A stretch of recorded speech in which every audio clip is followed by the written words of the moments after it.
I'm looking at your new outlook. I got the pages right here. We got to start here with the Mag 7, big tech, maybe the fateful 8 if you listen to Dan Nath and other people that think Broadcom belongs in there. How do you view these AI-focused stocks, these stocks that are so closely tied to the AI trade? Are you worried at all that they're getting a little frothy, a little hot, or maybe the expectations have gotten so high that they just can't possibly beat them? We still think that there's room and that we're in earlier innings of this on a longer-term basis. It's hard to make the argument that we don't have pockets of overvaluation across the markets. You know, there's absolutely the potential at any point in time to have pullbacks, as we're seeing in some of the select names. But longer term, we continue to believe that this is a considerable competitive advantage for the U.S. that is dictating where we're seeing many of the larger scale valuation dynamics at play between the U.S. and foreign markets. Your clients, ultra high net worth individuals, believe 10 million in assets or above. I'm sure they take advice from you, but they also probably have some of their own ideas. Where do they want to put money? Are they excited about this Bitcoin rally? Are they excited about the idea of quantum computing? Because certainly, I think just about every investor after these 2 years of bull runs are looking for other places for opportunities. Yeah, our clients run the gamut. I think right now, post-election, there's a mindset across the broader group. You have some that are elated. You have others that are concerned about the incoming administration and what that's going to look like for broader markets. So I think the first theme is just unpacking and being objective about the trends that are emerging.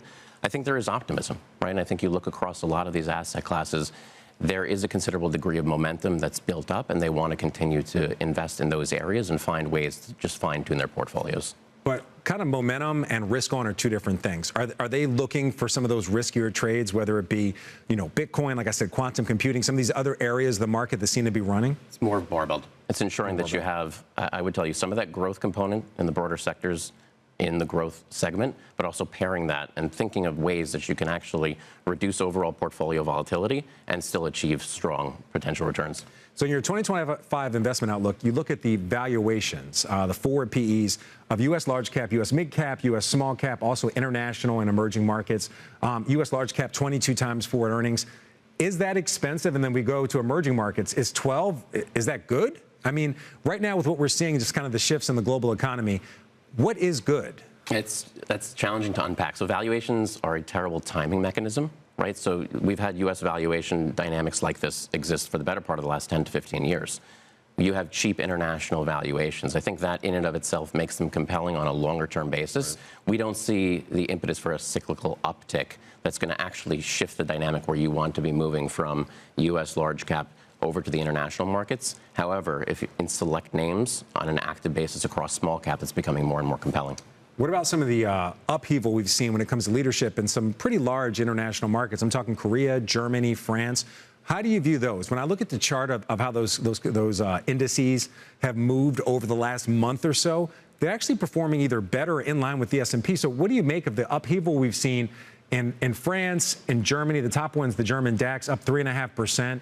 Over the last, or month to date, I should say, now over the last month, despite a lot of turmoil, and even France up just about 2%, actually outperforming the S&P. If you're an investor and someone that advises investors, how do you view that? I think near term, the market outlook is that you're going to have accommodation from a monetary policy front to a much larger degree than what you're going to see here in the U.S. So I think that's always going to be a backstop for those markets. But at this point in time, I think this is just a lot of shuffling the chairs on the deck at this point in the year. Fed decision coming up tomorrow. Your view?